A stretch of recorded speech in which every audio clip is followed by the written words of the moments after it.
Getting a brand new snapshot this morning of a possible general election matchup between President Obama and Mitt Romney. According to a new Washington Post ABC News poll, the president leads the former Massachusetts governor now 51 to 45%. Let's talk about those numbers now with former senior advisor and deputy chief of staff to President George W. Bush, Karl Rove. He is also a Fox News contributor. The newspaper, the Washington Post, in writing about these results, Karl, calls it a clear edge for the president when it comes to re-election. Is it?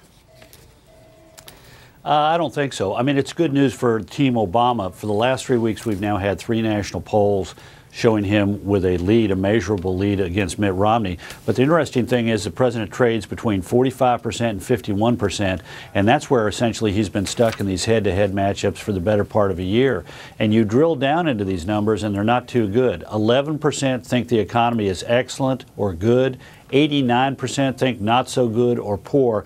In fact, the president's job approval ratings on the economy, on jobs, handling the deficit and taxes are all upside down, with the strongly disapproves outnumbering the strongly approves by 2 to 1 or 3 to 1.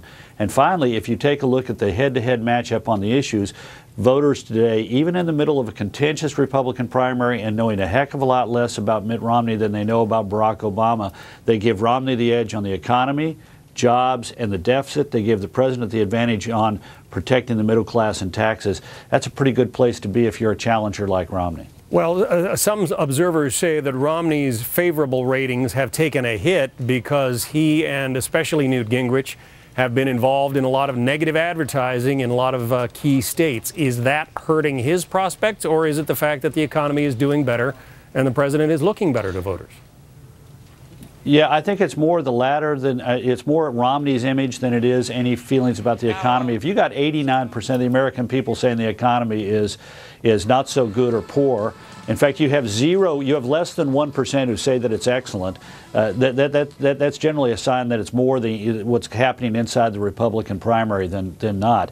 In fact, look at it again. 3 weeks ago, Romney and the president are dead even in the polls, and then we had South Carolina, we had Florida, we had all the ugliness in the debates, and I think that has hurt. Let me say one more thing, John. A good measure here for an incumbent is to look at where the president is in the so-called generic matchup.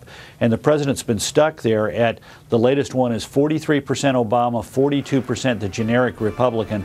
By comparison, at this time in 2004, it was Bush 51 and generic Democrat 38. And as you know, at the end of the campaign, it ended up being Bush 51, John Kerry 47. So that generic ballot number cannot be comforting to the president, no matter what the head-to-head says right now in the middle of a contentious Republican primary. As you well know, Karl, there were millions of Americans and people worldwide really tuned in for the Super Bowl last night. You may have been one of them.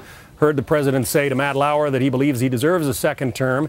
Then, that was before the game. At halftime, we saw this from Chrysler. Here's a snippet of it. I want to get your comment on the other side. How do we come from behind? How do we come together? And how do we win? Detroit's showing us it can be done. And what's true about them is true about all of us. This country can't be knocked out with one punch. We get right back up again, and when we do, the world's going to hear the roar of our engines. Yeah, it's halftime America, and our second half's about to begin. Halftime in America, that's what caught a lot of people's attention. Yes, it was halftime of the Super Bowl, but it was a Chrysler ad that some thought was more about President Obama. In fact, David Axelrod essentially said so. Yeah. Well, first of all, look, the president says he deserves it. I think that's up to the American people to decide whether or not he does. The second point I'd make is this.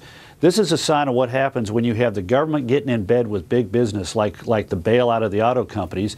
They begin to, the leadership of the auto companies feel they need to do something to repay their political patrons. Remember, we lost $1.8 billion as taxpayers on the government bailout of Chrysler, and we're going to lose $14 billion in the bailout of Chrysler and General Motors.